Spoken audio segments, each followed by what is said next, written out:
Hey everyone, and welcome to Almost Cancelled. I am Peter, that is Connor, and we are going to talk about Doom Patrol Season 2, Episode 3. It is called Pain Patrol.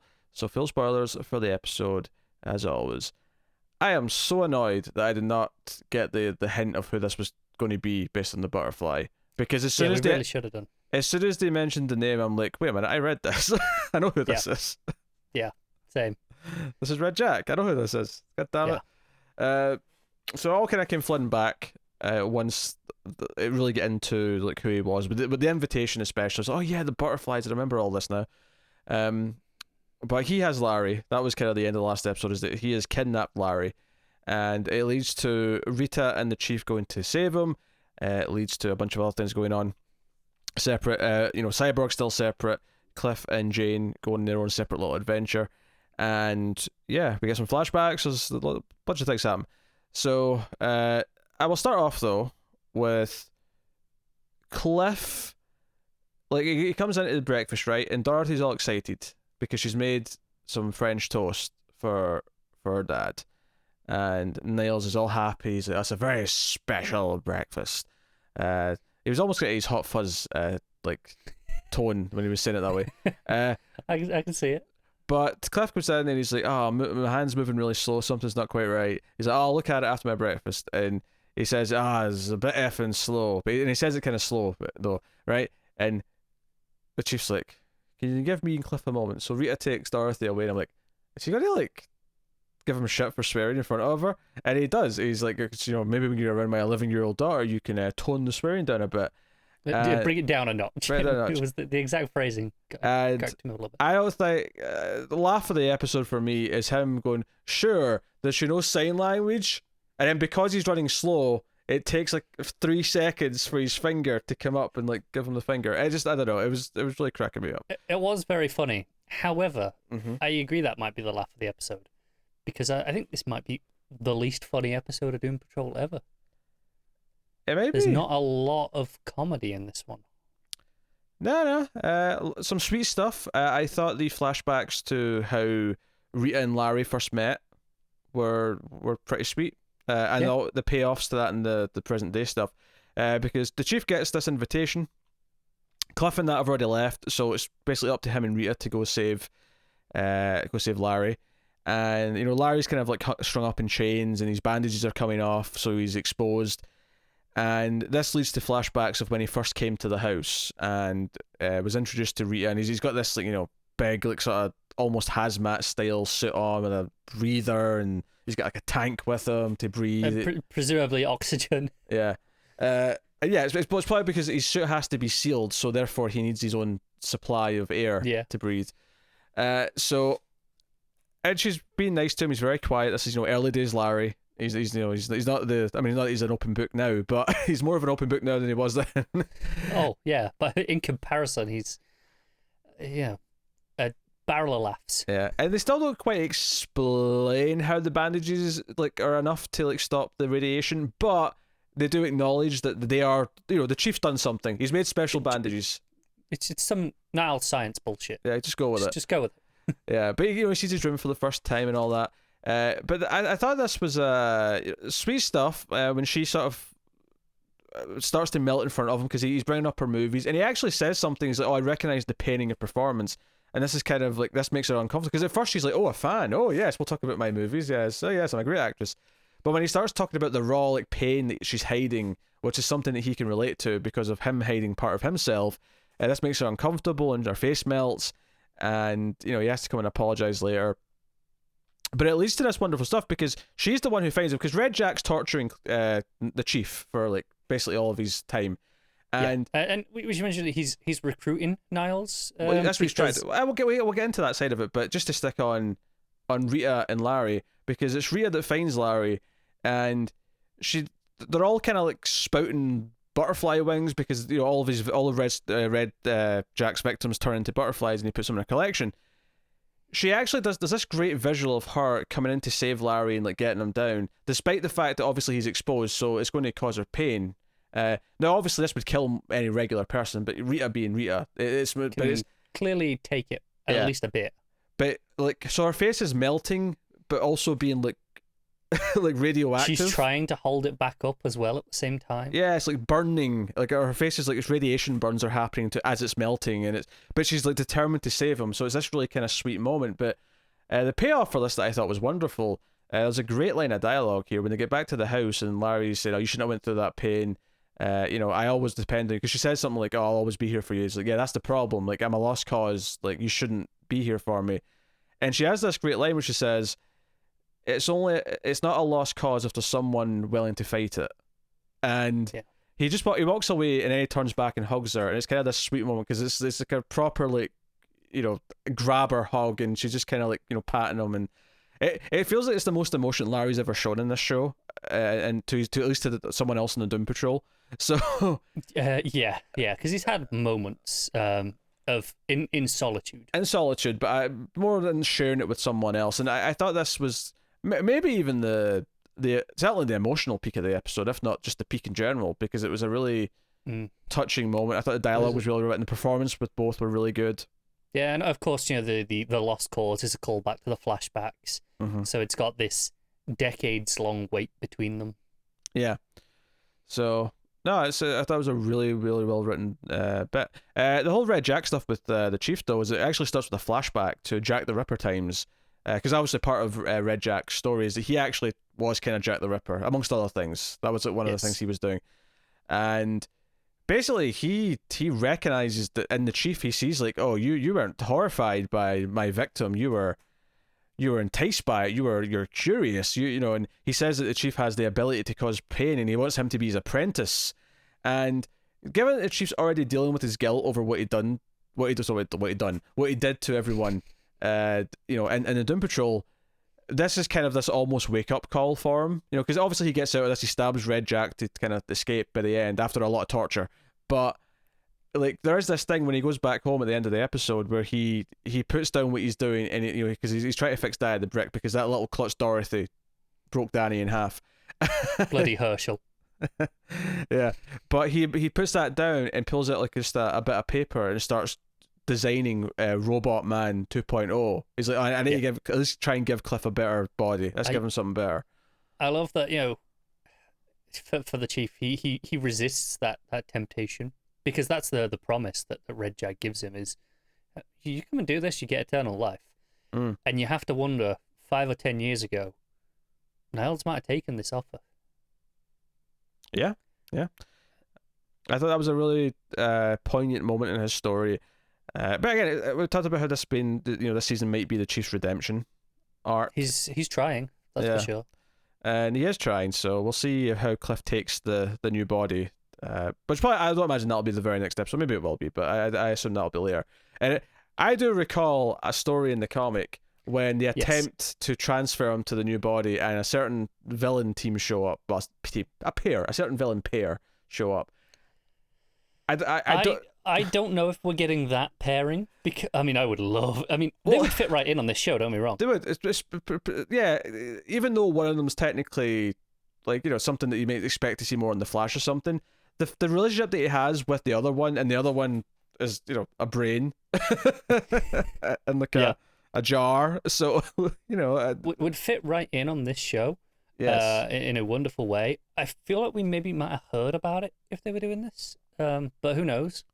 You say that. I have no idea about anything that's appearing on this show this season, so I don't know if we would have heard anything. That's fair.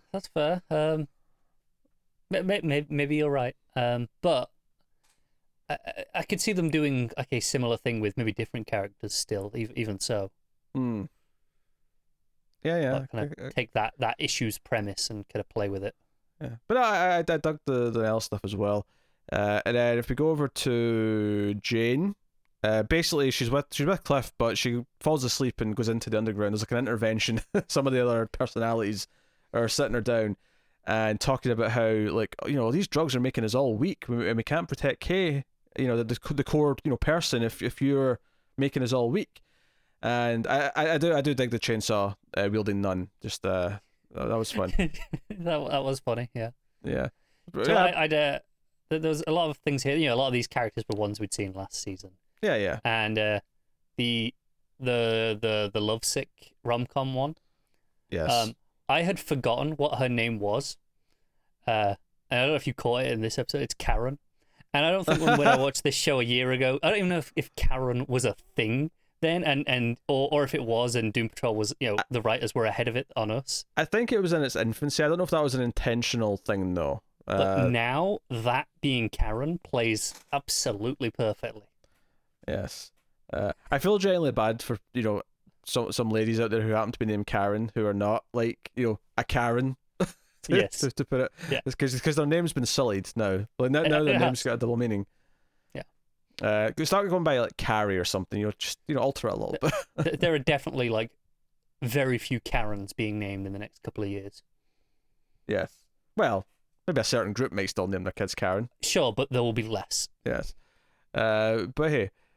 So, anyway, yeah. So she is trying to deal with this, and basically she's trapped in a cage. Like, the end of the episode is that they actually, because she wakes up briefly to talk Cliff out of what he's doing, but she actually gets trapped in a cage at the end, and like the others are taking siege, basically. Like, someone that they're going to put Miranda, whoever, up to the top against her will. So, because the big conflict here is in the sort of the self-help intervention circle, if you will, is that she basically admits, and this is something she's not really admitted to the actual other characters yet, but she admits to her other personalities that the Doom Patrol are also kind of a family. Even Niles, she says that, even Niles, she still sort of cares about and wants to help. And of course she's always going to go on their crazy adventures, even though she always actually doesn't want to. She always actually doesn't care, but she does. Yeah, I think, there's some equilibrium to be gained here, because obviously the other personalities here are, as much as we don't seem as a lot of them, they are just as valid personalities as Jane. They are just as well-formed people by all the same metrics. And, they talk about how, okay, yeah, sure, some of this is how it affects our ability to protect Kay, but some of them, it just affects them, like the one who just likes to sing Katy Perry over and over. Like, and the idea that, that there is a level of selfishness still of what Jane is doing, and then maybe there is some balance that needs to be maintained. Yeah, some I'm interested to see explore. I think her being trapped in there is probably going to be, unless we do this thing where whoever takes over actually pretends to be Jane for a while, and maybe they don't deal with it right away. I mean, that's possible. I could see that happening, and that would be interesting to see how long it takes, Cliff, for example, to notice. Yeah.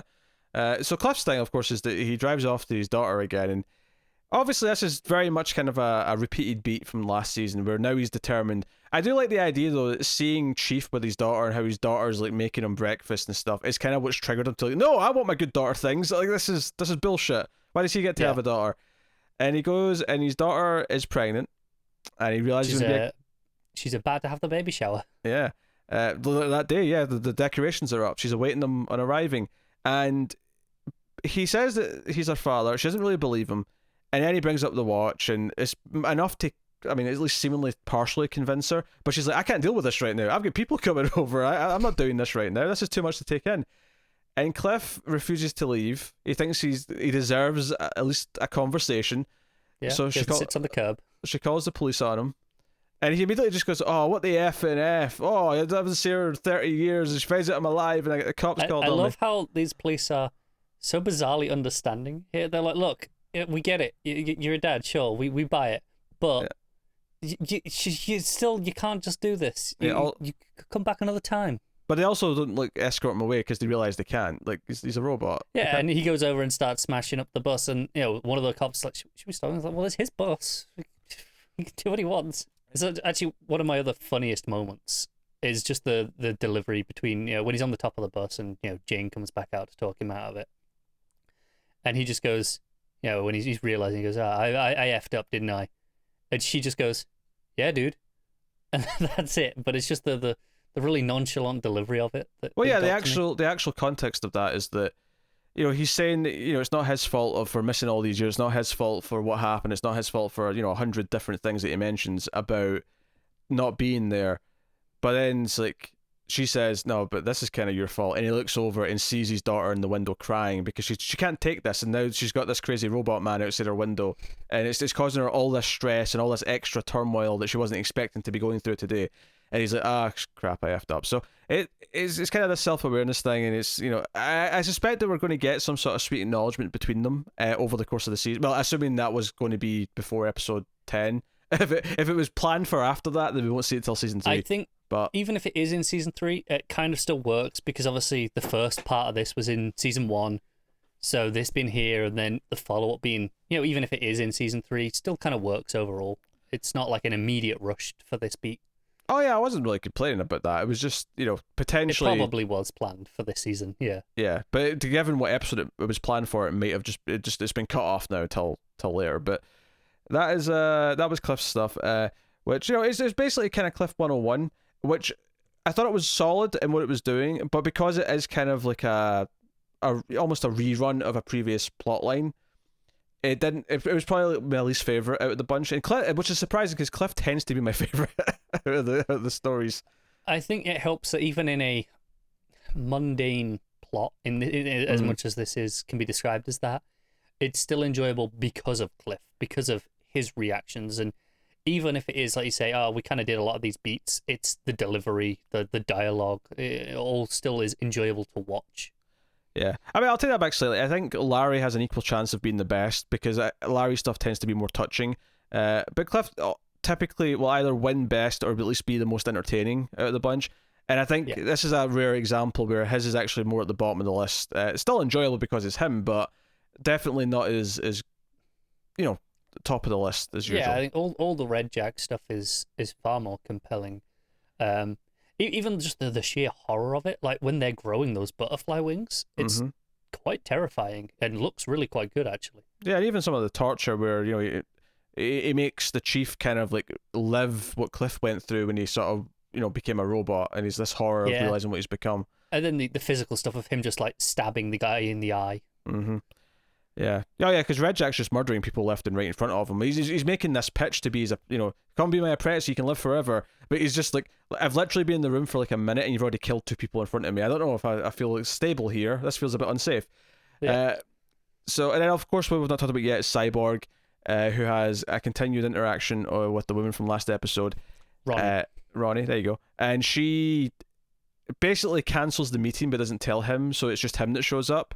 And he's like, why didn't you tell me? And he's been a bit slow here in the uptake. It's like, no, this was a sweet thing. She wanted to be alone with you. This is actually a good thing. And you know, they have a it's not really sexy, you can be able to see it, but the point I'm making is that, you know, they have a romantic encounter. But of course, there's a little bit before it, which I think is the best the highlight of this plot. It's the best part of certainly the romance scene itself, because it's basically, you know, they're about to start undressing and Cliff's, you know, about to take off his top, and then he gets nervous because, oh wait, I've got this, you know, metal like chest and stomach. Like, I don't want to, like, if he gets self-conscious, and he sort of slows things down, and she realizes how he's feeling, so she takes off her top and reveals a lot of scarring. You know, the same reason she presumably has the cane. She has a lot of burned tissue over her body, and he calls her beautiful, and then decides to take off his top, and it becomes this kind of, like, you know, 2 people with, I mean, similar is maybe not the word, but they both have something different, something unique that makes them feel like they can't be amongst normal people. So this is a connection over this, is a bonding over this, adds to the romance factor. Do you want to know the only moment that during all this I kind of caught myself thinking about, you know, like out of the scene, trying to understand something? It surprised me that she didn't ask him to turn off the eye recording at any point during this. Oh, sure. Like, you know, like, it was such a big personal deal for her in the group meeting, right? And it was like, you know, she couldn't continue. It was this thing that had to be done. But this here now, it's like, no, it's fine, whatever, carry on. She's too busy lost in the moment. She's too busy feeling things.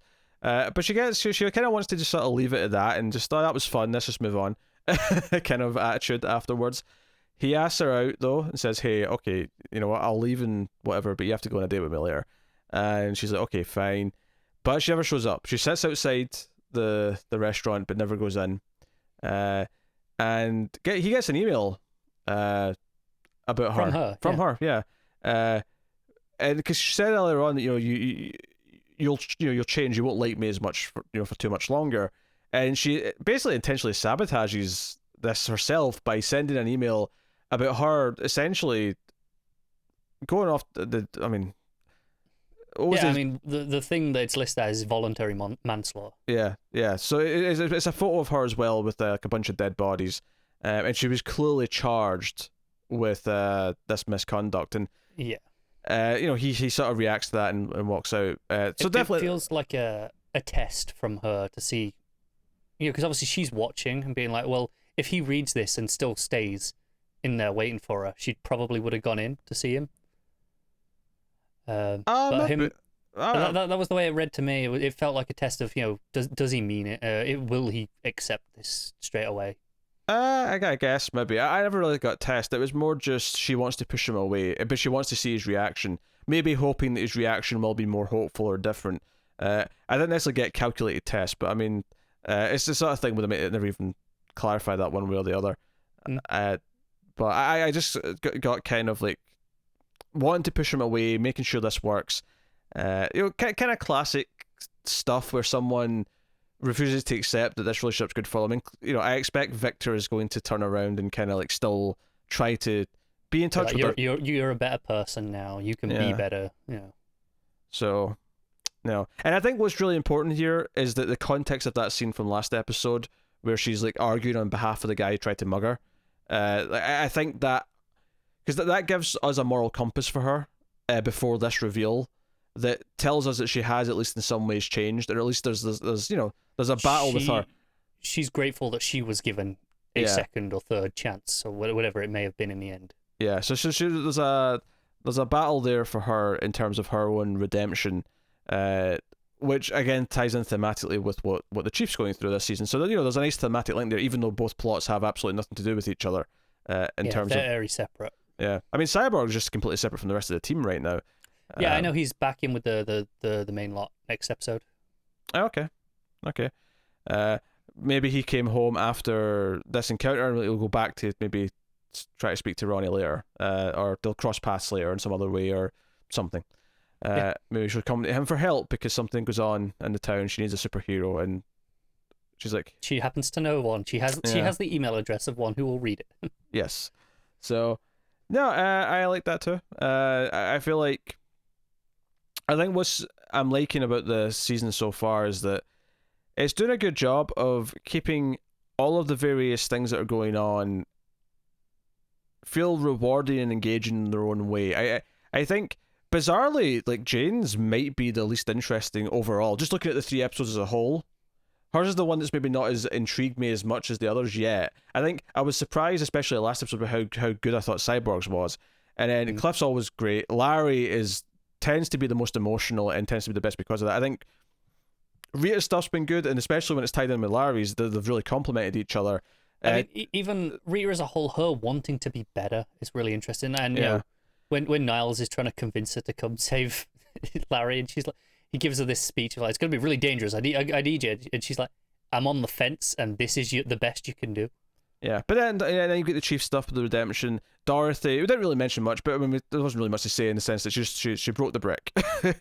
They were playing hide and seek. Herschel scared her, and she dropped it. I did like the scene where she was talking to the two of them, though. The Herschel and the mirror face lady. There was kind of an interesting because every time they've popped up before, they've been kind of creepy. This was like, because she's on her own and she's not scared of them. This was like, no, they're just being her friends. It was very sweet. Yeah. It was very much what you expect a child's imaginary friends like, right? They just happen to look a bit weird.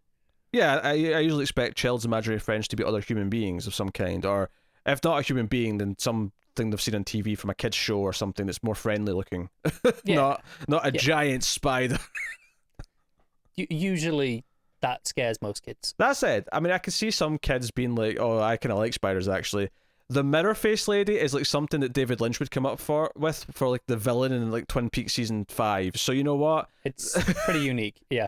That's the one that really sticks out to me as being odd for the kid. But the whole point here is she's made a mistake, and Niles has to comfort her at the end. Like, sometimes just saying sorry isn't enough. You have to try and fix it. Which is what leads to him working on the new suit for Robot Man. But she has that final beat to come back to him as, but what if you can't fix it? And and obviously that leaves him. He has this lingering worry, of course. Yes. And I said suit. I really should have said body. It's not a suit. It's a body, but same difference. So no, solid episode of Doom Patrol. So yeah, obviously that's the first three that came out together. So we're on a weekly now, going forth. Although of course, because we're just taking some time to do these three, we're actually pretty close to the fourth, much closer than we would be otherwise. So the episodes air on what, Thursdays? Thursdays. Yep. So that's when episode 4 is coming. So let us know what you thought of this one in the comments below. Like and subscribe, all that stuff. Get us on the Twitters for Mail_Fuzz for channel updates. If you want to support the show, you can do that over at patreon.com/MailFuzzTV for as little as $1 per month and get some bonuses and keep all the content coming. So please do go and have a look. Otherwise, though, that is us. So thank you once again for watching or listening. We always appreciate it. Keep watching TV, guys. Have you got any vanilla?